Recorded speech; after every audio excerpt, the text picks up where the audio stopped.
నాకు అవకాశం ఇవ్వండి ఇంకొక 5 నిమిషాలు. వేదాహమేతం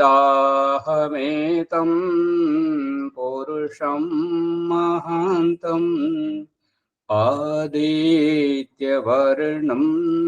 తమస పరస్తాత్ తమేవ విదిత్వా అతిమృత్యుమేతి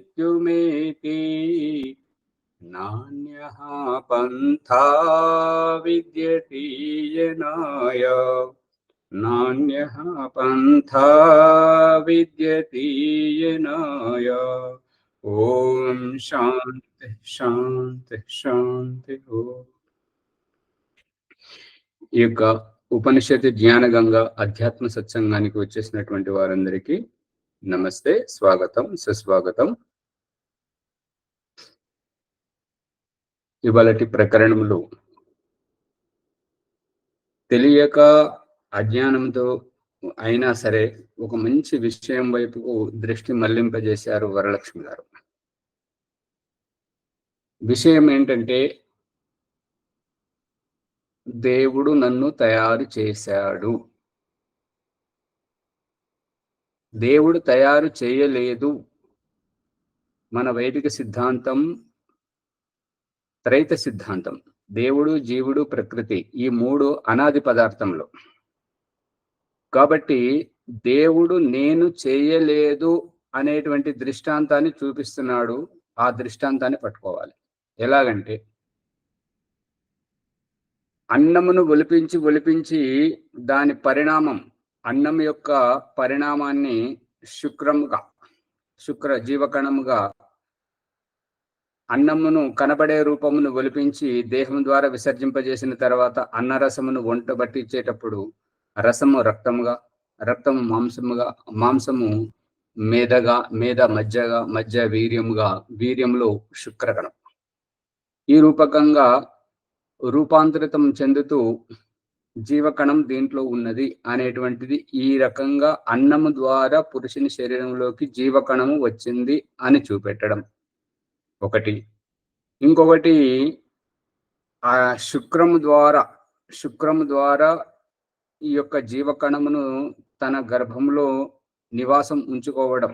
40 రోజుల గర్భం పురుషుడు ధరిస్తాడు. ఆ తర్వాత స్త్రీ గర్భంలోకి వెళ్ళిన తర్వాత 9 మాసముల వరకు స్త్రీ గర్భం దాలుస్తుంది.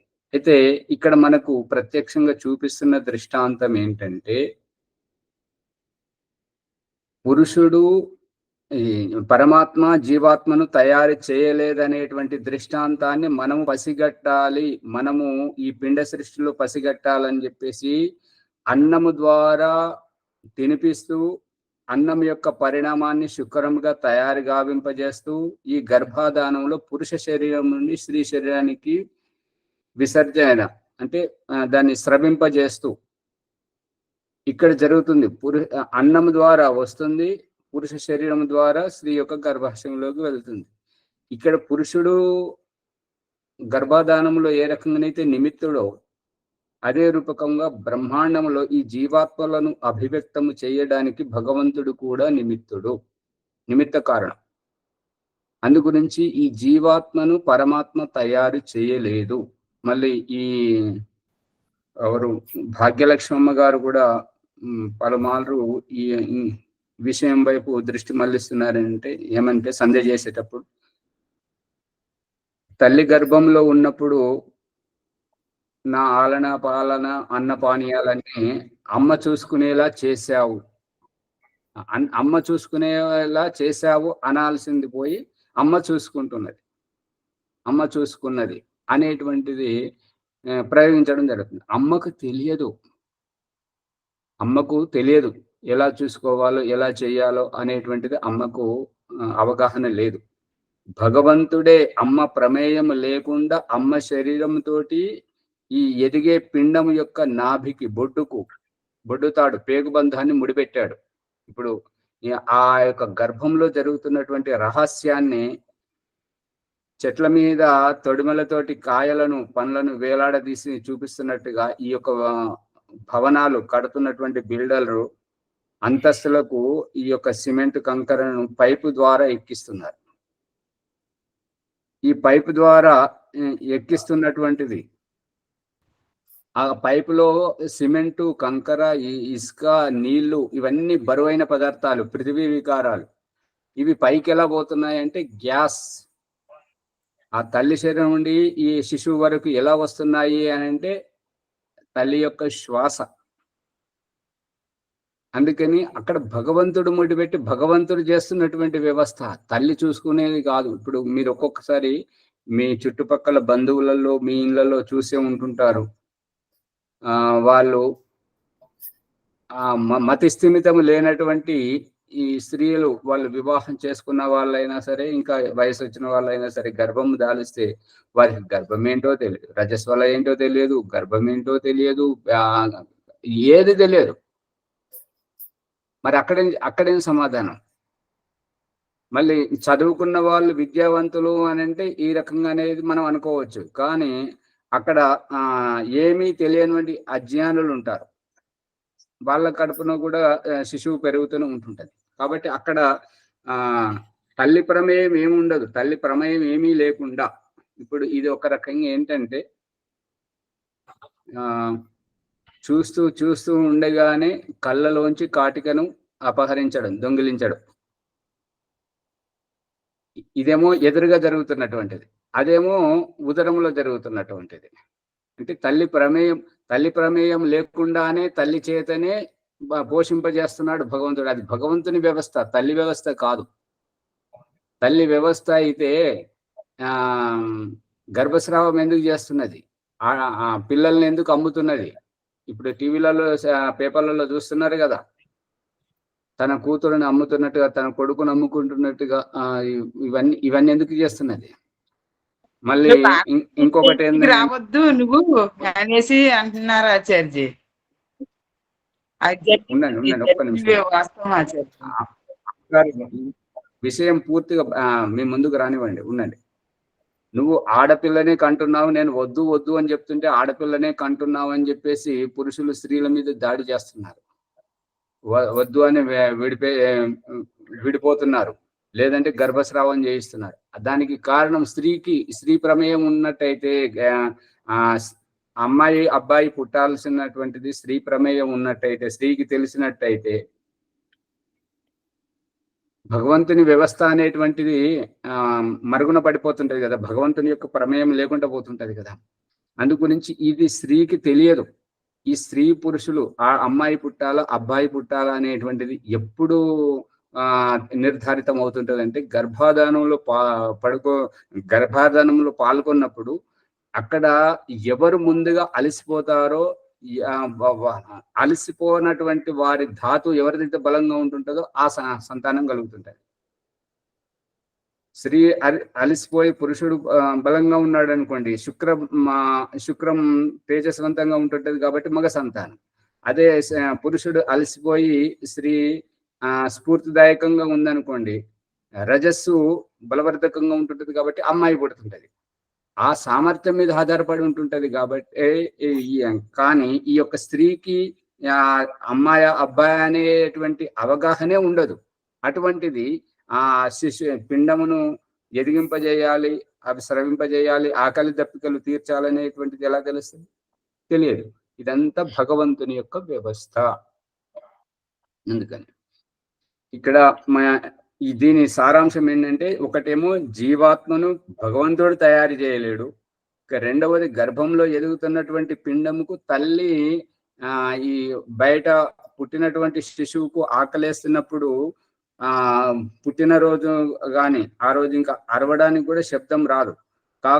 కాబట్టి మెసలడం మొదలు పెడుతుంటాడు. ఆ మెసలడం వల్ల తల్లి గ్రహిస్తుంటది ఏంటంటే ఆకలేస్తుందని చెప్పేసి పాలు ఇవ్వడం.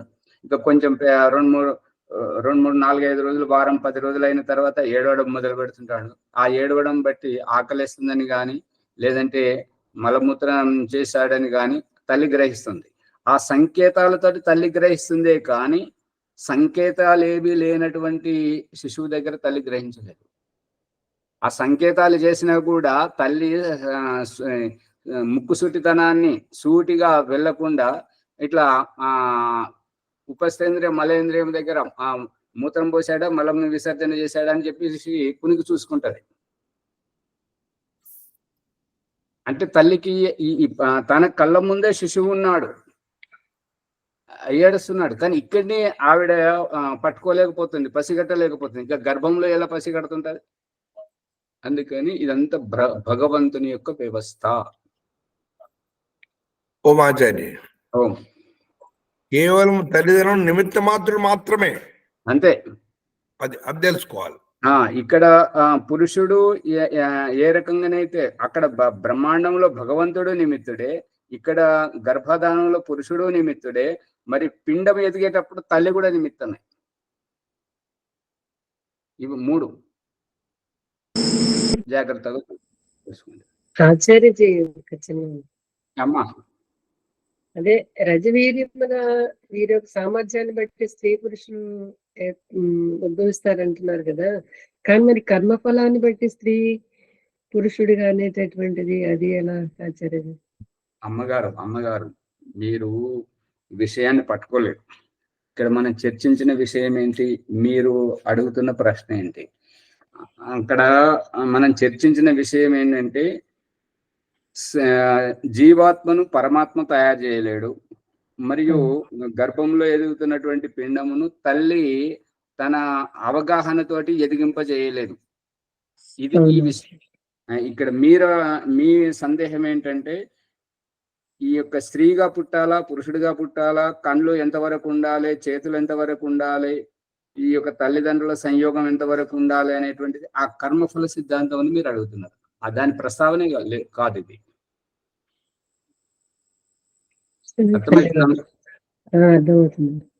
అది ఇప్పుడు ప్రకరణంలోకి వెళితే బృహదారణ్యక ఉపనిషత్తును చూడండి, 8వ ప్రసంగం. 7వ ప్రసంగం పూర్తి కాలేదు, మధ్యలో ఆగిపోయింది. మళ్ళీ మొదటి నుంచి చూడండి.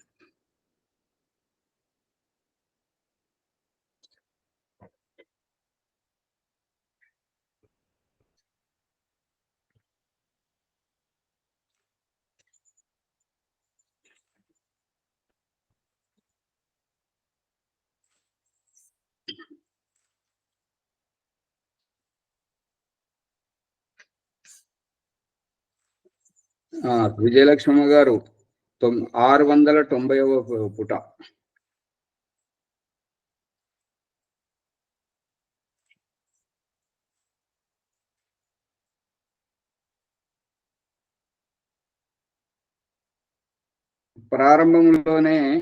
ప్రారంభంలోనైతే ఈ యొక్క సృష్టి అవ్యాకృతం అంటే ఆంగ్పూర్వక్ క్రీకరణి ధాతు తోటి ఈ యొక్క శబ్దం ఏర్పడింది. అవ్యాకృతం అంటే వ్యాపకం కాకుండా ఉన్నటువంటి. అస్ఫుట శబ్దం వర్ణన చేస్తున్నాడు ఏంటంటే అస్ఫుటం అంటే ప్రస్ఫుటితం కాకుండా, అంటే పువ్వు విచ్చుకునే కంటే మొగ్గ దశ ఏ రకంగా ఉంటుందో అటువంటి స్థితి. ఇప్పటి వరకు వాణి ఉత్పన్నం ఎట్లా అయిందో ఆ వాణిని అంటే వాక్ సామర్థ్యం గురించి మనం తెలుసుకోవడం జరిగింది. ఆత్మతత్వమే ఈ యొక్క వాక్ సామర్థ్యాన్ని వికసితం చేయడానికి, అభివ్యక్తపరచడానికి ప్రయత్నించింది అనేటువంటి విషయాన్ని మనము పాణిని మహర్షి వర్ణోచ్చారణ శిక్ష యొక్క ప్రమాణాలతో మనం తెలుసుకున్నాం. వాణి ద్వారా ఈ పేరు అంటే నామము, రూపం అంటే పేరు మరియు ఆకృతి, అంటే మనిషి ఆకృతితోటి మనుషుడని, పశువు ఆకృతితోటి పశువు అని, పక్షి ఆకృతితోటి పక్షి అని, ఈ పేరు మరియు ఆకృతి ఈ రెండింటి విషయంతో, అంటే జీవాత్మ ఇప్పుడు ఆత్మలన్నీ ఒకటేనైనా ఈ 84 లక్షల జీవరాశుల పేరుతోటి ఆయా వాటి కర్మఫలానుసారంగా దేనికది విభక్తమై ఉన్నాయి. ఇప్పుడు ఉదాహరణకు ఇది ఏ రకంగా అంటే,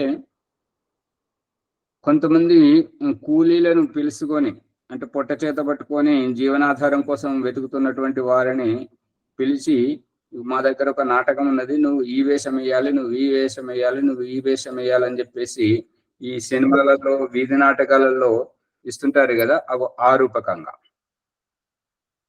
ఇప్పుడు ఈ కర్మాగారంలో ఫ్యాక్టరీలలో ఒకరు మేనేజర్ అని, ఒకరు సూపర్వైజర్ అని, ఒకరు కర్మచారి అని, ఒకరు వాచ్మెన్ అని, ఇంకొకరు యజమాని అని ఏ రకంగా ఉంటారో ఆ రకంగా అందరూ మనుషులే, కానీ వారి తహతకు తగినటువంటి యోగ్యతకు తగినటువంటి పదవి, హోదా, సామర్థ్యం.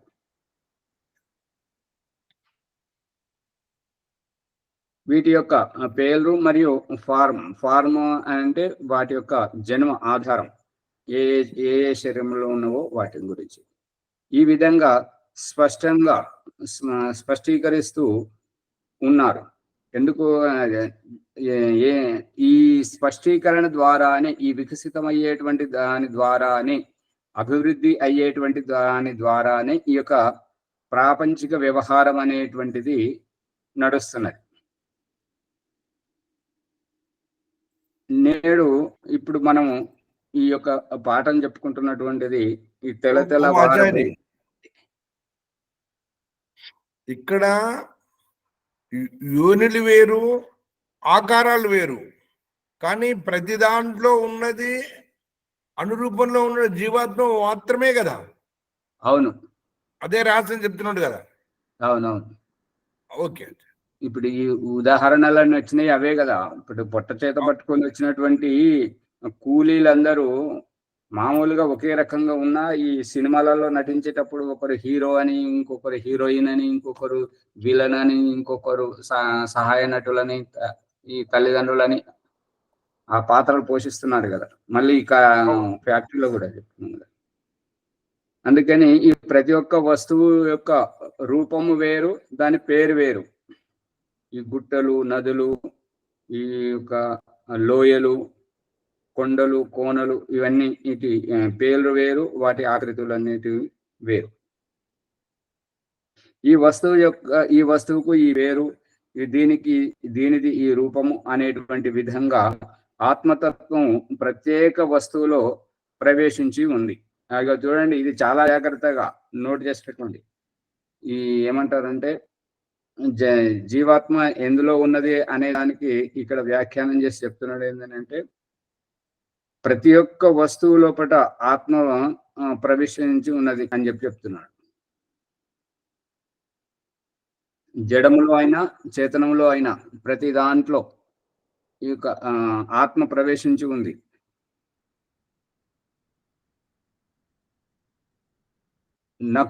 ఈ నఖం అంటే నఖము యొక్క అగ్రభాగం అంటే గోర్ల యొక్క ముందు భాగం.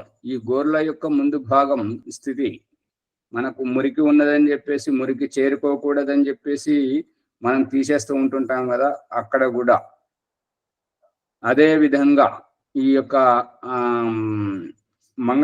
అతను ఈ యొక్క మున్నన సంస్కారంలో క్షౌరం ఇట్లా చేసుకునేటప్పుడు ఆ కత్తికి కల్మ అనేటువంటి రాయి, ఆ రాయి మీద పదును పెడుతుంటాడు.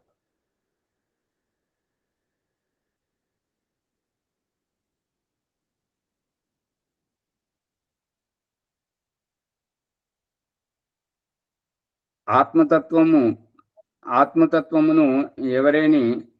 ఎవరైనాను కూడా చూడలేరు. ఎందుకు అంటే ఇది కనబడేటువంటిది కాదు. ఆత్మతత్వమును ఎందుకు చూడలేరు? సువర్చలమ్మ గారు, ఆత్మతత్వమును ఎందుకు చూడలేరు? చూసేది కాదు కాబట్టి. సూక్ష్మ చర్మచక్షులతో చూసేది కాదు, అంతరంగంగా దర్శించినప్పుడే కదండి ఈ జ్ఞానవంతం మరి మనకు వస్తుంది. విజయలక్ష్మమ్మ గారు, ఎందుకు కనిపించదు? కంటికి కనపడని పదార్థం కనుక కనపడదు. ఆత్మ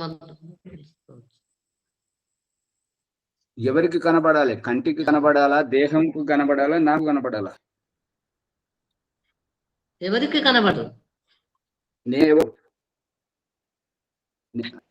మరి ఎవరికి కనబడినప్పుడు అది ఉన్నది అని చెప్పేసి ఎలా చెప్పగలుగుతున్నారు? ఉన్నది ఆ ఉన్నదాన్ని నేను అనేది లోన చూసుకున్నప్పుడే తెలుస్తుంది ఆచార్య. భాగ్యలక్ష్మి గారు, కరెక్ట్.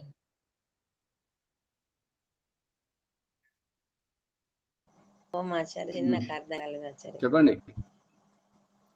పుష్పమ్మ ప్రశ్న గారు మళ్ళీ చెప్పండి కదా అది. చెప్పండి మునిగారు. మునిగారు చెప్పండి. ఆత్మకు ఆకారం లేదు, ఆత్మకు ఆకారం లేదు, తరళ రూపంలో ఉన్నటువంటి సూక్ష్మ పదార్థం కాబట్టి కనబడదు. కానీ అనుభూతి మాత్రము మనం పొందగలుగుతాం. అంతరేంద్రియం ద్వారా అనుభూతి పొందగలుగుతాం. ఉన్నది ఉన్నది లేదు ఎటు చెప్పాలంటే ఉన్నది అని చెప్తున్నది ఎవరు? ఆత్మ. వాగేంద్రియం ద్వారా మాట్లాడుతున్నది ఎవరు? ఆత్మ. ఆ విధంగా అనుభూతి పొందుతాం. పుష్పమ్మ గారు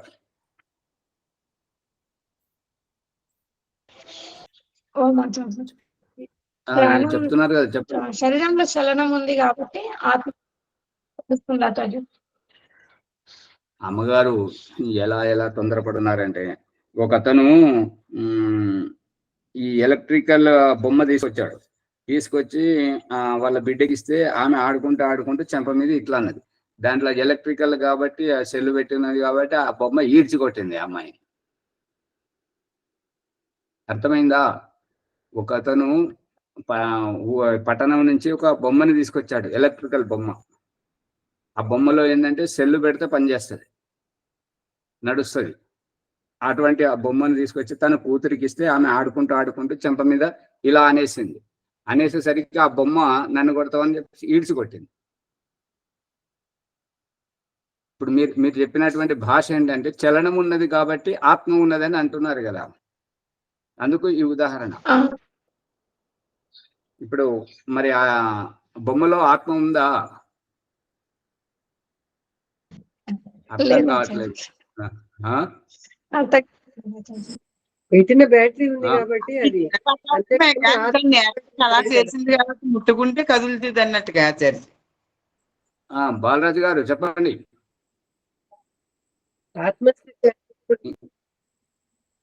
ఇంకెవరైనా చెప్తారా? ఎవరైనా చెప్పండి. ఇది ఎందుకు కనబడదంటే, ఇది వచ్చేటువంటిది తండ్రి శరీరం నుండి వస్తున్నటువంటి శుక్రంలో ఉండేటువంటి అణువు తత్వము, ఆత్మతత్వము ఈ దేహానికి అతీతమైనటువంటి రహస్యం.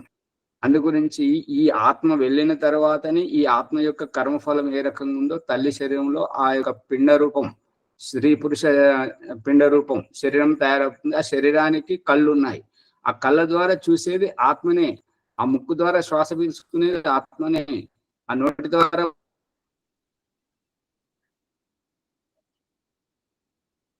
మాట్లాడేది ఆత్మనే. అందు గురించి ఆత్మ ఈ కంటికి కనపడని వస్తువు. కన్ను శరీరం యొక్క అవయవము, శరీరము జడము. అర్థమవుతుందా? దేవుడు కూడా అందే. ఈ దేవుడు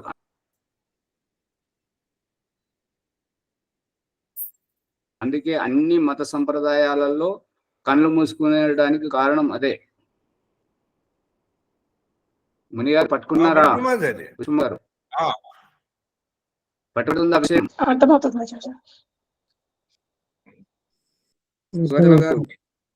అది అందుకని ఈ యొక్క రహస్యం కంటికి కనపడే వస్తువు కాదు. ఈ పంచమహాభూతాలకు అంతర్గతమైనటువంటి వస్తువే పంచమహాభూతాలతోటి తయారైనటువంటి ఈ స్థూల శరీరానికి కనిపిస్తుంది. ఈ యొక్క పంచమహాభూతాలకు అతీతమైనటువంటిది ఈ యొక్క ఆత్మ.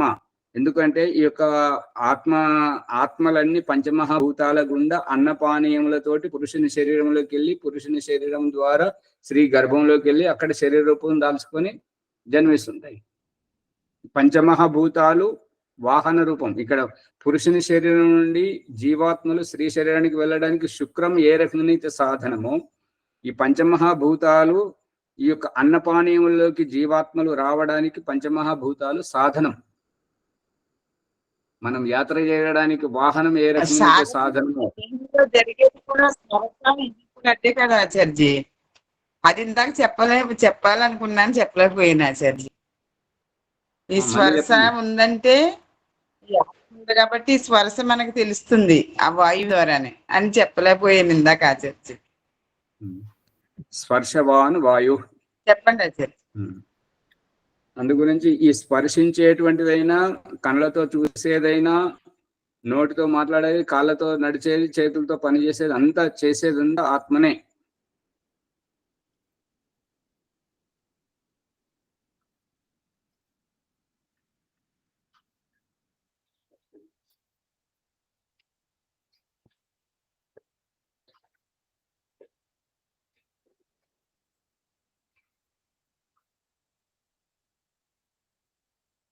ఆత్మతత్వమును ఎవరును చూడలేరు, ఎవరికి దొరకదు. స్థూలంగా చూస్తానని అనుకునేటువంటి వారికి. ఇప్పుడు ఇక్కడ ఇంకొక రహస్యం ఏంటంటే, చూడలేరు, కనబడదు అనేటువంటి వ్యవహారము మరియు సంతానం కానటువంటి వారు డాక్టర్ దగ్గరికి వెళితే నీ శుక్రంలో ఈ స్పామ్స్ లేవు, జీవకణాలు లేవు అని డాక్టర్ ఎలా చెప్తున్నాడు? మరి టెస్ట్ ట్యూబ్ బేబీ యొక్క నిర్మాణం ఏ రకంగా జరుగుతుంది? దీని రహస్యమంతా ఇహపరలోకంలో ఈ యొక్క ఓం ప్రకాష్ ఇహపరలోకం అనేటువంటి పుస్తకంలో మొత్తం ఆ క్లోనింగ్ అనేటువంటిది, టెస్ట్ ట్యూబ్ బేబీది అనేటువంటిది, అన్ని రహస్యాలన్నీ సచిత్రంగా విప్పి విడమర్చి చెప్పాడు. చూడండి మళ్ళీ. ఓం ఆచార్య, అది ప్రసంగం లోపల ప్రతి వస్తువులోనూ నేనే ఉన్నానని చెప్తున్నాడు. అదే అదే దాని రహస్యం ఏమిటి? అది పరమాత్మ తత్వం. అది పరమాత్మ తత్వం. ఆత్మ ఉండదు చెప్తున్నాడు కదా. ఆత్మ చెప్పడానికి వీల్లేదు స్వామి, ఆత్మ చెప్పడానికి వీల్లేదు. ప్రతి వస్తువులో, ప్రతి అణువులో ఉండేటువంటి ఆత్మతత్వం వేరు, ఈ చూసేటువంటి ఆత్మతత్వం వేరు. ఇది వేరు, అది వేరు. ఇప్పుడు మీలో ఉన్న ఆత్మ వేరు, నాలో ఉన్న ఆత్మ వేరు, ఎవరిలో ఉన్న ఆత్మ వారికి విడివిడిగా ఉంటుంటది. అంతేగాని ప్రతి దాంట్లో నేనే ఉన్నాను అనేటువంటి భావము పరమాత్మ భావం, జీవాత్మ భావం కాదు. పరమాత్మతత్వం కరెక్ట్. అది అర్థమైంది ఆచార్య. ఆత్మనే ఉన్నది అని చెప్తున్నారు కదా, మరి దాని రహస్యం ఆత్మనే ఉన్నది అనడానికి ఇప్పుడు దీనికి కారణం ఏంటంటే, ఒకటి ఇది ప్రసంగం ఇంకా లోతుగా వస్తుంది, మరి పట్టుకుంటారో లేదో తెలియదు, రికార్డ్ అవుతుంది కాబట్టి పదే పదే వినండి. అణువు సంయోగం కావడానికి, ఒకదానికొకటి అంటుకొని జిగటగా ఉండడానికి, స్థూల రూపం దాల్చడానికి కారణం, పెరగడానికి, తరగడానికి, విడిపోవడానికి, ఎదగడానికి, అన్నింటికి కారణం ఆత్మయే. అది మూర్ఛావస్థలో ఉన్నది. ఎంత చెడు కర్మ చేసింది అని అంటే అది జడభరత్ అంటారు. జడభరత్ అని అంటే ఒక రాయిలాగా పడి ఉండడం, ఒక మట్టిలాగా పడి ఉండడం. అందుకే ఈ మాంసమును కత్తితో కోయడం, కత్తితో కీమా కొట్టడం, దాంట్లో నూనెలో వేయించడం, ఈ పళ్ళతో నమలడం, ఇదంతా చేస్తుంది. అంటే దాన్ని వదిలించడం, దాని జడత్వాన్ని వదిలించడం మినహా అక్కడ ఏమీ లేదు. ఈ తినేదంతా ఒకటిదే, ఇక్కడ తినడం కాదు. ఇక్కడ ఏంటంటే సమస్య నుండి బయటపడగొట్టజేయడం. ఇప్పుడు ఉదాహరణకు అగ్నిహోత్రంలో ఓం స్వాహ అని ఆహుతి వేసినప్పుడు సామగ్రి పట్టుకునేవారు, నెయ్యి పట్టుకునేటువంటి వారు నెయ్యి స్వాహ అన్న తర్వాత చెంచా నుండి అగ్నిలో పడే కంటే ముందు యజ్ఞకుండం మీద పడుతుంటారు. చేతిలో ఉన్నటువంటి సామగ్రి మాత్రలోని కొన్ని పరమాణువులు, కొన్ని చిన్న చిన్న ముక్కలు అనేటువంటివి యజ్ఞకుండం మీద బయటపడుతుంటాయి. ఇది ఎంత సూక్ష్మం అంటే ఆ బయటపడ్డదాన్ని మళ్ళీ యజ్ఞంలో వేయకుండా నేను ఊడ్చి బయట చెత్తలో పడేస్తుంటారు. ఆ చెత్త ఎరువుగా తయారై ఏ అన్నంనైతే పోషిస్తుంటుందో ఆ అన్న రూపకంగా వెళ్ళి పురుషుని శరీరం చేరి అక్కడ శుక్రంగా తయారై మళ్ళీ గర్భాధానంతో స్త్రీ శరీరంలోకి వెళ్ళి అక్కడ స్త్రీ పురుష పిండ రూపంగా తయారై శిశువుగా జన్మించి అన్నం తిని ఎదిగినప్పుడు తన వంతుకు వచ్చినప్పుడు కర్మ చేస్తున్నప్పుడు ఇప్పుడు మనిషిగా ఉండి తనను బయటపడేసినటువంటి వ్యక్తి అతడు చనిపోయి ఎరువుగా తయారై ఈ యొక్క వృక్ష వనస్పతిగా వచ్చాడు కాబట్టి ఇప్పుడు తనను చేతిలో పట్టుకొని తాను విసర్జిస్తున్నాడు. అర్థమైందా? ఎవరిని అగ్నికి ఆహుతి ఇవ్వాలనుకుంటున్నారు వారిని వేయలేని కారణంగా ఆ బయటపడినటువంటి వారు మళ్ళీ మనిషిగా వచ్చేసి ఈ మనిషిగా ఉన్నటువంటి వ్యక్తి అప్పటి వరకు మళ్ళీ అతను చనిపోయి ఈ వృక్ష వనస్పతి జాతిలోకి వెళ్ళినప్పుడు హవన సామాగ్రిగా అయినప్పుడు తన చేతితోటి పట్టుకొని తాను అగ్ని ఆహుతిస్తున్నాడు. అంటే ఇది ఒక్కటి ఏంటంటే తాటిని తన్నేవాడు ఒకడైతే ఆ తన్నేవాడు తల తన్నేవాడు ఇంకొకడు అని చెప్పేసి చెప్తుంటారు సామెత, గుర్తుందా? అంటే పోయేవాడు ప్రతి తాటిని తన్నేవాడు గొప్పవాడు అని చెప్పేసి అంటారు. మీ శబ్దం బ్రేక్ అవుతుంది. ఇంకొకరు ఏమంటారంటే మీ శబ్దము తెగిపోతున్నది, శబ్దం సరిగా వినపడడం లేదు. నెట్ సరిగా పనిచేస్తలేదు. నిన్నటిది కూడా యూట్యూబ్ లో అప్లోడ్ కాలేదు. ఇంకా రాత్రి వరకు ప్రయత్నం చేసినా అలాగే ఉంది. ఇవాళ రిపేర్ అవుతుంది. ఇబ్బంది పెడతాం. ఓం ఆచార్య, ఇప్పుడు బాలరాజు గారు గమనిస్తున్నారా? ప్రతి అణువు లోపల ఉన్నది గమనిస్తా. మీ మాట కూడా నాకు సరిగా వినపడలేదు, నా మాట మీకు వినపడలేదు. మరి ఇది ఇక్కడ రేపు మళ్ళీ చెప్పుకుందాం. ఎందుకంటే ఈ విషయం చాలా అవసరమైనటువంటి. ఈ సందర్భం ఇంకా పూర్తి కాలేదు. అంటే ప్రతి పదార్థము వినపడతలేదు కదా. నా శబ్దం మీకు వినపడుతుంది ఆచార్య?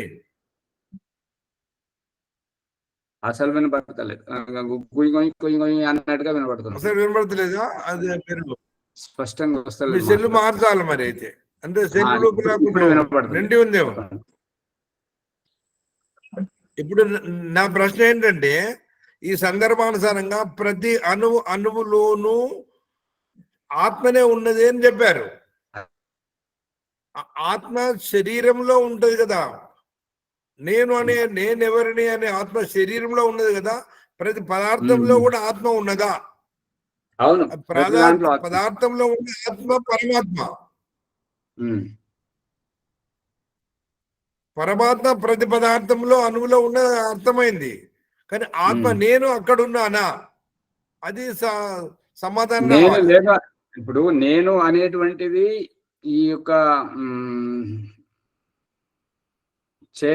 చేతన శరీరంలో ఉండేటువంటి ఇప్పుడు పరిస్థితి ఏంటంటే,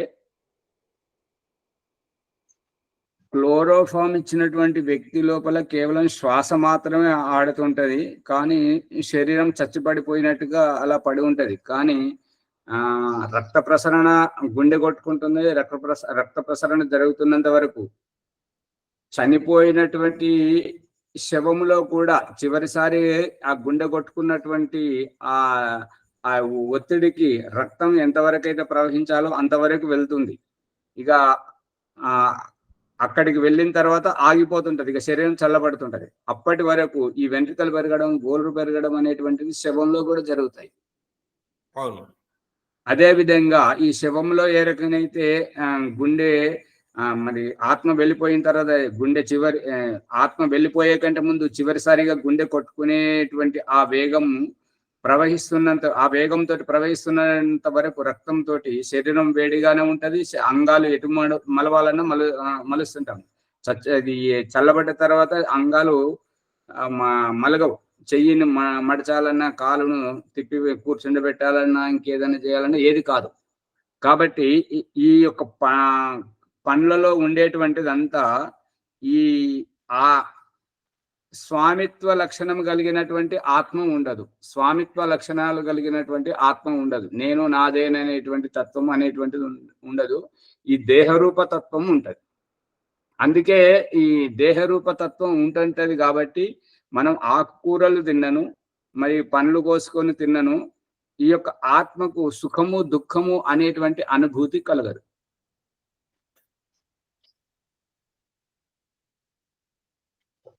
అర్థమవుతలేదా? ఇప్పుడు ఈ సుఖము అర్థమవుతుంది ఆచార్య, అర్థమవుతుంది. ఒకసారి చెప్పారు కానీ మళ్ళీ మర్చిపోయాం. సుఖము దుఃఖము అనేది ఆత్మ గుణాలే కదా. ఆత్మ గుణాలే, కానీ గుణాలే అవి కదా. ఎటువంటి స్థితిలో ఉన్నాయి అని అంటే క్లోరోఫామ్ ఇచ్చినటువంటి మత్తు మంది ఇస్తుంటారు కదా, ఆ, ఆపరేషన్ ఓకే, ఆ స- మత్తు మంది ఇస్తుంటే సోయి లేకుండా పడి ఉంటుంటారు కదా, అటువంటి అంటే స్థితి. అది ఆ ఆపద్ధర్మంలో కలగదు, అంతే కదా. ఆహా, ఆ సందర్భంలో ప్రకరణం అది కాదు, ప్రకరణం అది కాదు. ఇప్పుడు సోయి లేకుండా పడుకొని ఉన్నటువంటి వ్యక్తి శరీరం ఆ ఆ శ్వాస ఆడడం, రక్త ప్రసరణ చెందడం అదేమో చైతన్యం కిందికే వస్తుంటది. కానీ ఈ పండ్లలో ఉండేటువంటి, ఈ చెట్ల వృక్షములలో ఉండేటువంటి ఆత్మతత్వం ఏంటంటే స్వామిత్వ లక్షణాల రహితంగా ఉంటుంటది జీవాత్మ. ఇప్పుడు మన శరీరం అంతా ఇది పురుగుల పుట్ట అని చెప్పేసి ఎన్నోసార్లు టీవీలో వచ్చింది, ఈ పేపర్లలో వచ్చింది, సచిత్రంగా వాళ్ళు చూపించారు. ఆ రూపకంగా మన శరీరం అణువు ఆత్మల సంయోగమే, ఆత్మలతో కలిసి ఉన్నది. కాబట్టి ఈ అన్ని ఆత్మల యొక్క సంయోగంతో మన దేహ రూపం ఏర్పడింది. ఆ దేహ రూపంలో ఉన్నటువంటి ఆత్మలన్నింటినీ ఏలేటువంటి స్వామి నేను. ఇప్పుడు ఊరందరికీ సర్పంచ్, ప్రదేశం అంతటికి ముఖ్యమంత్రి ఏ రకంగానో, దేశమంతటికి ప్రధానమంత్రి ఏ రకంగానో, ఆ విధంగా నాయకత్వ లక్షణాలు కలిగినటువంటి ఆత్మభావం అనేటువంటిది ఈ పండ్లు, కూరగాయలు, ఆకుకూరలలో లేదు. అదే స్వామిత్వ భావము మిగతా ఆత్మ దేహ రూపం మాత్రం ఉన్నది. దేహ రూపంతో ఆకృతి దాల్చేటువంటి ఆత్మలన్నీ వస్తుంటాయి. యజమాని సామాన్య మానవుడికి మళ్ళీను. అర్థమవుతుందా పుష్పమ్మ గారు? అట్లా కూర్చుంటే పని నడవదు, అడగాలి. అర్థం కావట్లేదు ఆచార్య. మరి అడగాలి కదా, అడిగితే కదా పిలిచి అడిగితే చెప్తున్నది. ఇది మరి ఒకటి రికార్డు ఒకసారి వస్తున్నది, ఒకసారి వస్తలేదు. ఇదే విషయం మళ్ళీ రేపు చెప్పుకుందాం. ఇప్పుడైతే ఇప్పుడు బాగానే వస్తుంది. ఇంకొంచెం చర్చిద్దాం. ఇంకొంచెం చర్చిస్తే రేపు ఇంకా సులువుగా రికార్డ్ అవుతుంటది కాబట్టి తొందరగా అర్థమవుతుంటది. ఇప్పుడు మనం ఒక ప్రకరణం చెప్పుకున్నాం ఏంటంటే, ఓం ప్రకాష్ అంటే నేను ఓం ప్రకాష్ గురుకులంలో చదువుకునేటువంటి అప్పుడు ఇది ఎప్పుడు అంటే 1992-93 ఆ ప్రాంతంలో జరిగినటువంటి ఘటన. ఆ ఘటన ఏంటంటే సినిమాలు వచ్చినాయి, 2 సినిమాలు, ఒకటి ఫైర్, ఇంకొకటి వాటర్. ఈ ఫైర్ అనేటువంటి సినిమాతోటి మొత్తం దేశం కాదు ప్రపంచమంతా అల్లకల్లోలం అయిపోయింది అనమాట దీంతో. ఎందుకు అని అంటే అంత అది అవ్యావహారికంగా అనిపించినట్టుగా వాళ్ళు చేశారనమాట. అది అక్కడ జరిగినటువంటి ప్రకరణం ఏంటంటే, ఒక ఆయన సైనికుడు, ఇంకొక ఆయన ఆధ్యాత్మిక బ్రహ్మచర్యం పాటిస్తున్నాడు అనమాట. ఆ సైనికుడు ఏంటంటే 6 నెలలు ఉద్యోగానికి పోయినప్పుడు వారి శ్రీమతి ఒంటరిగా ఉంటుంటది. ఇతడు బ్రహ్మచర్యము ధ్యానము, మోక్షము అనేటువంటి ఈ దారిలో పోతున్నప్పుడు ఆయన భార్యకు ఇటువంటి ఆలోచన లేదు. ఈ సైనికుని భార్య, ఈ యొక్క ఆధ్యాత్మికంలో యోగ సాధన చేస్తున్నటువంటి ఆయన భార్య, వీరిద్దరు స్నేహితులు. ఇంకా వీళ్ళు వాళ్ళ ఇష్టం వచ్చిన తిండ్లు తింటుంటారు, సినిమాలు అవన్నీ శిఖాలు అన్ని చేస్తుంటుంటారు. కాబట్టి ఇంకా వారు పక్క పక్కనే ఇండ్లు ఉండడం వల్ల ఏంటంటే ఇక ఒంటరిగా వాళ్ళిద్దరూ కలిసి తినడం, కలిసి తిరగడం, కలిసి పడుకోవడం అన్ని చేస్తున్నప్పుడు ఏంటంటే శుక్రం రజస్సు అంటే ఇద్దరు స్త్రీలే కలిశారు. కాబట్టి ఆ యొక్క రజస్సు అనేటువంటిది గర్భంలోకి వెళితే ఆ రజస్సు ఉండేటువంటి ఆకృతి అంతా మాంసపిండంగా తయారవుతుంటది. ఆ మాంసపిండమే ఇక ఎదగలేనటువంటి స్థితిలో నల్లగా దాన్ని ఏమంటారు కుళ్ళిపోతుంటది అనమాట. ఆ కుళ్ళిపోయినటువంటి నల్లటి ఆ మాంసం ముద్ద గర్భం నుంచి బయటకు వస్తే అది ఈ యొక్క తెలియనటువంటి అమాయకంగా ఉండేటువంటి ఊరి వాళ్ళు ఏమంటారంటే దయ్యం పట్టిందని చేతబడి చేశారని ఇంకేదో అని చెప్తుంటారు. ఇక్కడ కారణం ఏంటంటే పురుషునితోటి సంయోగం కలగలేదు, ఇద్దరు స్త్రీలే కలిసారు. కాబట్టి వారిద్దరిలో ఉండేటువంటిది రజస్సే. కాబట్టి ఆ రజస్సే గర్భంలోకి వెళితే ఆ మాంసం ముద్దగా తయారైంది. ఈ మాంసం ముద్ద పిండంగా ఎందుకు ఎదగలేదు అని అంటే దాంట్లో జీవకణం లేదు. ఇక్కడ తొందరగా అర్థమవుతుంది. ఈ యొక్క పండ్లు, కాయగూరలు, ఆకుకూరల్లో జీవాత్మ ఉన్నదా లేదనేది ఈ విషయం తెలుసుకుంటే ఆ విషయం అర్థమవుతుంటది. ఈ క్లోరోఫామ్ ఇచ్చినటువంటి వ్యక్తిలో ఆత్మ ఉన్నది, పడుకొని ఉన్నది, మూర్ఛావస్థలో ఉంది, అతని గుండె కొట్టుకుంటున్నది, రక్త ప్రసరణ జరుగుతున్నది, అవన్నీ జరుగుతున్నాయి. ఆ రక్త ప్రసరణ జరగడం, శరీరం ఎదగడం అనేటువంటిది కాయగూరల్లోనూ జరుగుతుంది, ఆకుకూరల్లోనూ జరుగుతుంది. ఇప్పుడు ఏ రకంగానైతే ఈ యొక్క క్లోరోఫామ్ ఇచ్చినటువంటి వ్యక్తికి పన్ను నొప్పి ఉన్నా కూడా ఇక్కడ దవడకు ఇంజెక్షన్ ఇస్తే అది స్పర్శ మనకు తెలియదు కాబట్టి ఆ పన్నును తీయడము, నొప్పిని సరి చేయడం డాక్టర్ అది చేస్తుంటాడు, మనకి ఏమీ తెలియదు. మళ్ళీ కాలుకి కానీ తలకే కానీ ఏదైనా ఆపరేషన్ చేయాల్సినప్పుడు అక్కడ మత్తు ఇచ్చి డాక్టర్ చేస్తుంటాడు. ఇంకా విశేషం ఏంటంటే తలకు కనుక ఆ నరాలు చిట్లు పోయినట్లయితే దానికి ఆపరేషన్ చేసేటప్పుడు మత్తు ఇవ్వరు. మత్తు ఎందుకు ఇవ్వరు అంటే ఆపరేషన్ అంతా అయిపోయిన తర్వాత, మత్తు దిగిపోయిన తర్వాత ఒక నరం ఇంకొక దగ్గర ఇంకొక అవయవానికి అతుకు పెడితే ఏమైతుందంటే అక్కడ పని చేయవు అనమాట, అంగాలు పని చేయవు. అందు గురించి వారిని మైండ్ డైవర్ట్ చేస్తారు అనమాట, మనసును ఇంకొక విషయం మీద పరివర్తనం చేస్తుంటారు. ఎలా పరివర్తనం చేస్తుంటారంటే వారికి సినిమా పాటలు అంటే ఇష్టము, లేదంటే సినిమాలు అంటే ఇష్టము, లేదంటే భక్తి గీతాలు అంటే ఇష్టము అయినటువంటి వారికి ఆ భక్తి గీతాలు వినమని చెప్పడం. వీళ్ళు ఆపరేషన్ చేస్తూ ఉన్నప్పుడు ఈ నరాలను ఈ యొక్క ఎముకను, తల యొక్క ఎముకను పగలగొట్టడం జరుగుతుంది. పగలగొట్టిన తర్వాత మస్తిష్కం యొక్క నరాలు ఎక్కడైతే వికృతి వచ్చిందో దానిని అంతా శుద్ధి చేసే నరాలను అతుకు పెట్టేటప్పుడు ఇతను చూస్తున్నప్పుడు కళ్ళు చూస్తున్నాయా లేదా, శ్వాస ఆడుతుందా లేదా, వింటున్నాడా లేదా, మాట్లాడిస్తారు మధ్య మధ్యలో. మరి అతడు సినిమా చూస్తున్నాడా, మాటలు వింటున్నాడా, పాటలు వింటున్నాడా, అది గమనించుకుంటూ ఈ ఆపరేషన్ చేస్తారు. ఇది చూసారా? ఏది చూడలేదా అంటే తన వరకు వస్తే గాని తత్వం బోధపడదు అన్నట్టుగా.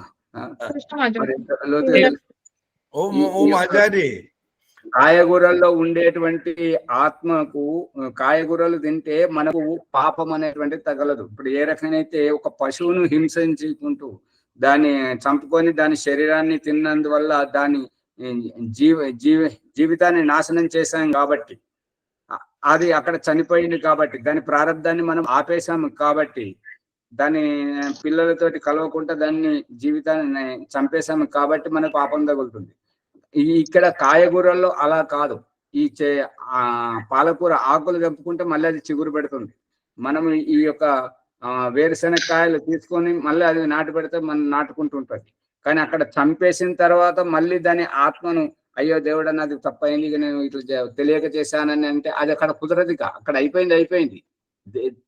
దేహం నుండి దేహి బయటకు వచ్చేసింది. అక్కడ అది మురిగిపోవడం, కుళ్ళిపోవడం. నువ్వు తింటే తిను, తినకపోతే తినకపో. అక్కడ దాని జీవితం అయితే నాశనమైంది అక్కడ. అదే ఆ రకంగా కాదు ఇక్కడ. ఈ పండ్లలో, కూరగాయలలో ఉండేటువంటిది ఏంటంటే ఈ సుఖ దుఃఖము అనేటువంటిది వాటికి తగలదు.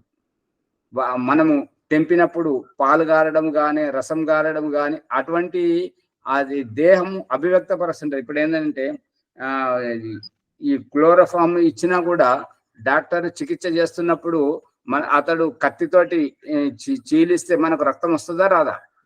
వస్తుంది. నొప్పి తెలియదు కాబట్టి ఆ రక్తాన్ని అతడు దూదితోటి అద్దుతూ ఉంటుంటాడు. మళ్ళీ ఇంకోటి వీళ్ళు అది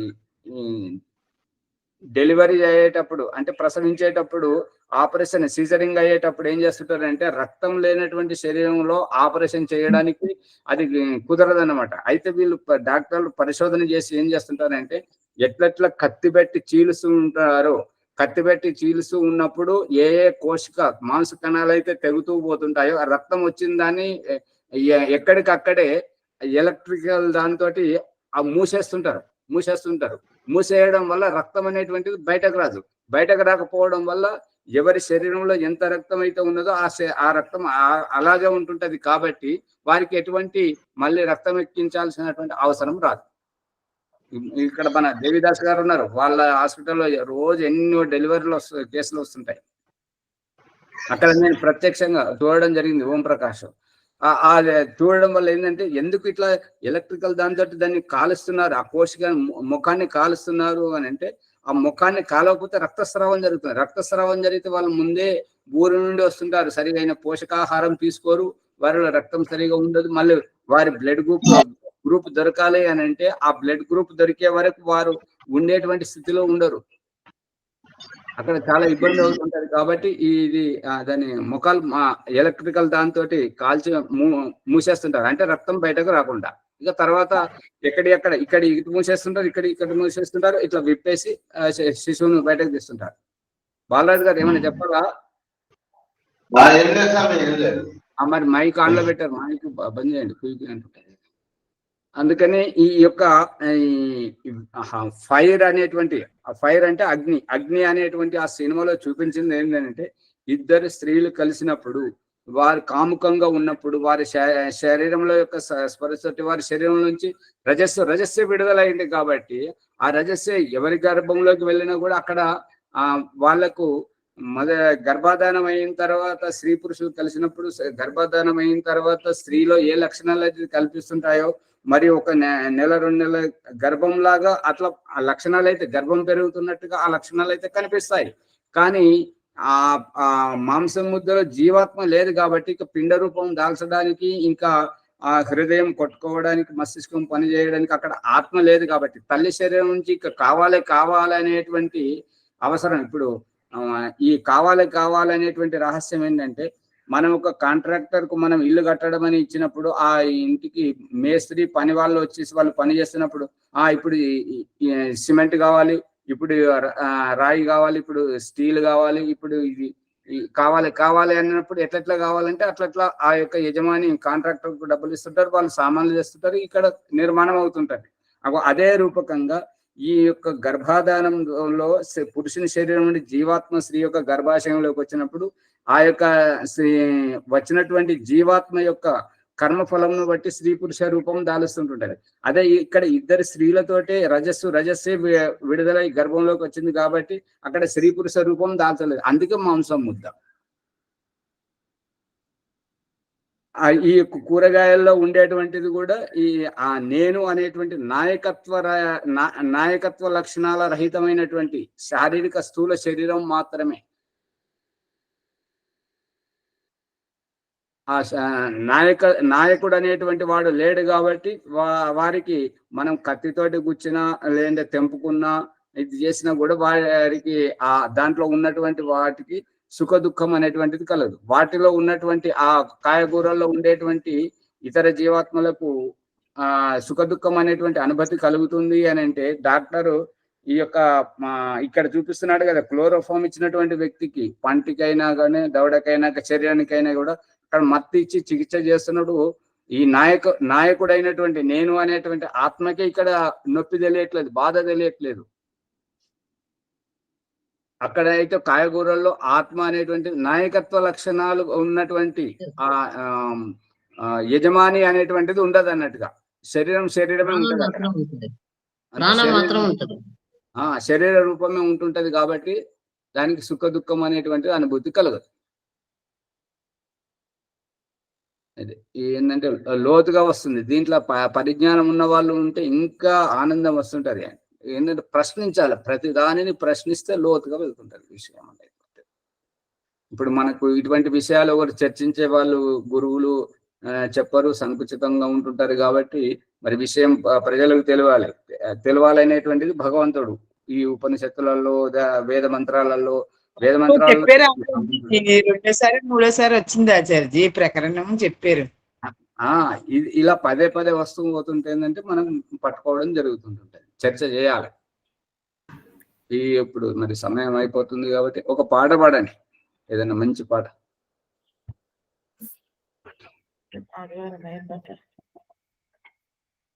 ఖండన మండనం ఉండకూడదు, కేవలం భక్తిమయంగా పాడాలి. ఆత్మతత్వం, పరమాత్మ.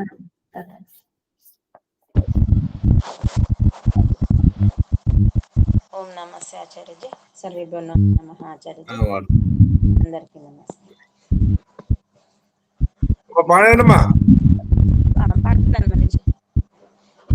ఓంకారా సదాధారా దేవా సర్వాధారా పాడితిమి మా మనసారా మా మొర విను మా నిరాకారా. ఓంకారా సదాధారా దేవా సర్వాధారా అనువు కంటే సూక్ష్మము వాడా ఆకాశమును మించిన వాడా ఇంద్రియములు లేని వాడా సర్వేంద్రియ శక్తుల వాడా విరులు జరులు గిరులు తరులు సూర్య చంద్ర నక్షత్రములు నీ అందునని నిండిన వాడ నిఖిల సత్య గుణ సాంద్ర భవహరా ఓంకారా సదాధారా దేవా సర్వాధారా నిన్ను పాడితిమి మా మనసారా మా మొర విను మా నిరాకారా కాగితముగ పృథివిని మార్చి కలముగ వృక్షములను కూర్చి సిరగా ఈ సముద్రములను చేసి ఎంత వ్రాసినను నీ అనంత మగు గుణములను వ్రాయజాలగలేము ప్రభు ఒక్కడవే దేవుడవగు నిన్ను పెక్కు పేర్లతో పిలుతుమీశ్వరా ఓంకారా సదాధారా దేవా సర్వాధారా నిన్ను పాడితిమి మా మనసారా మా మొర విను మా నిరాకారా అనిత్యమున నిత్యపు జ్ఞానము అశుచియందు శుచియను భావము దుఃఖమునే సుఖమను కొనుట శరీరమును ఆత్మగ కనుట అవిద్య అనగా ఇదియే కదా ఈ అవిద్యలో మునిగి సదా నిన్ను మరచితిమి ఇంతవరకు ఇక నిజము తెలిసితిమి హే దయాకరా ఓంకారా సదాధారా దేవా సర్వాధారా నిన్ను పాడితిమి మా మనసారా మా మొర విను మా నిరాకారా ఈ అవిద్యయే మాలోన రాగద్వేషముల పుట్టించే రాగద్వేషములు మా చేత పాప పుణ్యములు చేయించే పాప పుణ్యములు మమ్ములను జన్మ బంధనమున పడవేసే జన్మ బంధమే మమ్ము దుర్భరపు దుఃఖవారధిని ముంచె దేవరా ఓంకారా సదాధారా దేవా సర్వాధారా నిన్ను పాడితిమి మా మనసారా మా మొర విను మా నిరాకారా దుఃఖవారధిని దాటుటకు జన్మ బంధనము తొలగుటకు దుష్కర్మలు క్షీణించుటకు రాగాదులు నశయించుటకు మిథ్యా జ్ఞానము పోవుటకు మోక్షానందము పొందుటకు నిత్యపు వస్తు వివేకము సత్య జ్ఞానము ఇమ్ము శుభకరా ఓంకారా సదాధారా సర్వాధారా నిన్ను పాడితిమి మా మనసారా మా మొర విను మా నిరాకారా ఓంకారా సదాధారా దేవా సర్వాధారా ధన్యవాదాలు ధన్యవాదములమ్మా భాగ్యలక్ష్మి గారికి. అనంతరము విజయలక్ష్మి గారు వైదిక సంధ్యోపాసన. ఓం ఇది ఈ ఎపిసోడ్ ను లైక్ చేయండి, షేర్ చేయండి, సబ్స్క్రైబ్ చేయండి, పక్కనున్న గంట సింబల్ గట్టిగా నొక్కండి, అందరికీ తెలియజేయండి. ఇప్పుడు పుష్పమ్మ గారి అభిప్రాయం ఏంటంటే ఈ తరగతికి రావడానికి ఇంతమంది వస్తున్నారు, లైక్ చేయడానికి మాత్రం ఒకరిద్దరే చేస్తున్నారు, ఎక్కువ మంది అందరూ చేయాలి, చేస్తే యూట్యూబ్ వస్తుంటది. ఎందుకంటే ఈ వీడియోను అందరు వింటున్నారని చెప్పేసి మనకు వారు సహకరిస్తుంటారు, ఇంకా మంచి వసతి కల్పిస్తుంటారు, ఇబ్బంది పెట్టారు. అందు గురించి ప్రతి ఒక్కరూ లైక్ చేయండి. సామాన్య జయించాలండి, భావార్థం జయించాలా? జయించండి, జయించండి. సంధ్య యోగ బ్రహ్మ సాక్షాత్కారము. ఓం అమృతోపస్తరణమసే స్వాహ. ఓం అమృతాపిధానమసే స్వాహ. ఓం సత్యం యశః శ్రీర్మే శ్రీః శ్రేయతాం స్వాహ. ఓం శన్నో దేవీరభిస్తయ ఆపో భవంతు పీతయే శమ్యోరభిస్రవంతు నః. ఇంద్రియ స్పర్శ మాత్రం. ఓం వాక్ వాక్. ఓం ప్రాణః ప్రాణః. ఓం చక్షుః చక్షుః. ఓం శ్రోత్రం శ్రోత్రం. ఓం నాభిః. ఓం హృదయం. ఓం కంఠః. ఓం శిరః. ఓం బాహుభ్యాం యశోఫలం. ఓం కరతల కరపృష్ఠే మనసా పరిక్రమం. ఓం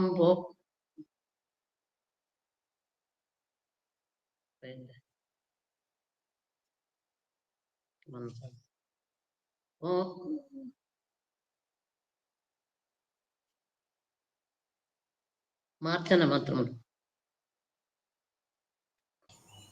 మార్చన మంత్రములు. ఓం బహు పునాతు శిరసి. ఓం భువః పునాతు నేత్రయోః. ఓం సహః పునాతు కంఠే. ఓం మహః పునాతు హృదయే. ఓం జనః పునాతు నాభ్యాం. ఓం తపః పునాతు పాదయోః. ఓం సత్యం పునాతు పునః శిరసే. ఓం ఖం బ్రహ్మ పునాతు సర్వత్ర. ప్రాణాయామ మంత్రం. ఓం భూః. ఓం భువః. ఓం స్వహః. ఓం మహః. ఓం జనః. ఓం తపః. ఓం సత్యం. అఘమర్షణ మంత్రములు. ఓం ఋతం చ సత్యం చ అభేదాత్ తపసో అధ్యజాయత. తతో రాత్రి అజాయత. తతః సముద్రో అర్ణవః. సముద్రాదర్ణవాధి సంవత్సరో అజాయత. అహోరాత్రాణి విదదత్ విశ్వస్య మిషతో వశి. ఓం సూర్యాచంద్రమసౌ ధాతా యథా పూర్వమకల్పయత్. దివం చ పృథివీం చ అంతరిక్షమతో స్వహా. ఓం శన్నో దేవీరభిస్తయ ఆపో భవంతు పీతయే శమ్యోరభిస్రవంతు నః. మనసా పరిక్రమంతో. ఓం ప్రాచీరిఘగ్నిరధిపతిరసితో రక్షిత. ఆదిత్యాయిషవః. తేభ్యో నమో అధిపతిభ్యో నమో. రక్షతృభ్యో నమ ఇషుభ్యో నమ ఏభ్యో వస్తు. యోస్మాన్వేష్టియం వయం దిష్మస్తం వో జంభే దద్మః. ఓం దక్షిణాదిగింద్రో అధిపతి స్థిరద్ధిరాజే రక్షిత పితరైషవః. తేభ్యో నమో అధిపతిభ్యో నమో. రక్షతృభ్యో నమ ఇషుభ్యో నమ ఏభ్యో వస్తు. యోస్మాన్వేష్టియం వయం దిష్మస్తం వో జంభే దద్మః.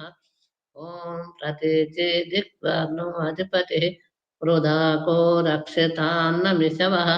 తేభ్యో నమో అధిపతిభ్యో నమో.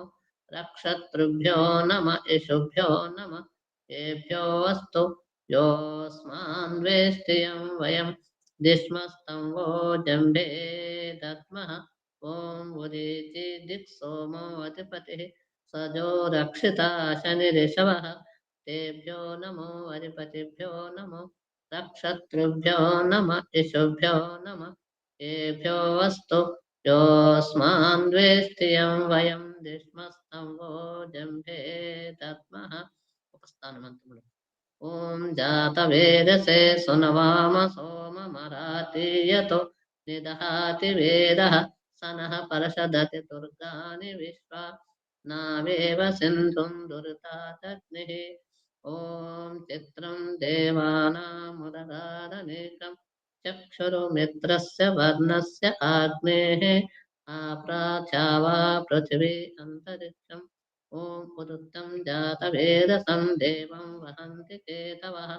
दृशे विश्वाय सूर्यम् ॐ उद्वयं तमसस्परिस्सः पश्यन्त उत्तरं देवं देवत्रा सूर्यमगन्म ज्योतिरुत्तमम् ॐ तच्चक्षुरुदेवहितं पुरस्ताचुग्रमुच्चरत् पश्येम शरदशतं जीवेम शरदशतं शृणुयाम शरदशतम् अधीनाः साम शरदशतं भूयश्च शरदशतात् ॐ भूर्भुवः स्वः तत्सवितुर्वरेण्यं भर्गो देवस्य धीमहि धियो यो नः प्रचोदयात्। हे परमेश्वर सच्चिदानंद स्वरूप नित्य शुद्ध बुद्ध मुक्त स्वभाव अज निरंजन निराकार सर्वव्यापक सर्वांतरयामिन् నీ దివ్యము వరేణ్యమునైన శుద్ధ విజ్ఞాన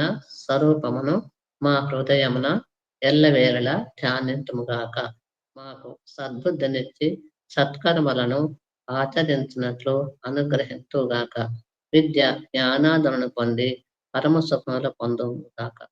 హే ఈశ్వర దయానిధే భవత్ కృపయా అనేన జప ఉపాసనాది కర్మణ ధర్మ అర్థ మోక్ష ధర్మ ఓం నమ శంభవే ధర్మార్థ కామోక్షాను సత్య సిద్ధిర్భవే నః. ఓం నమ శంభవాయ చ మయోభవాయ చ నమ శంకరాయ చ మయస్కరాయ చ నమ శివాయ చ శివతరాయ చ. ఓం శాంతి శాంతి శాంతి. నమస్తే జీ అందరికి. విశ్వమ్మ గారు శాంతి పాఠం చెప్పండి. లక్ష్మమ్మ గారికి ధన్యవాదాలు. అది శాంతి పాఠము. ఓం దేవు శాంతి అంతరిక్షం శాంతి పృథివీ శాంతి ఆపః శాంతి ఓషధయః శాంతిః వనస్పతయః శాంతి విశ్వే దేవాః శాంతి బ్రహ్మ శాంతి సర్వం శాంతిః శాంతిరేవ శాంతి సామా శాంతిరేధి. ఓం శాంతి శాంతి శాంతి. ఈ వీడియోలో ఆత్మ గురించి చాలా వివరంగా ఉంటుంది. అందరూ దీన్ని సబ్స్క్రైబ్ చేయండి, లైక్ చేయండి, షేర్ చేయండి. నమస్తే ఆచార్య. నమస్తే నమస్తే ఆచార్య. నమస్తే. నమస్తే. ఆచార్య సర్వేభ్యో నమః. నమస్తే.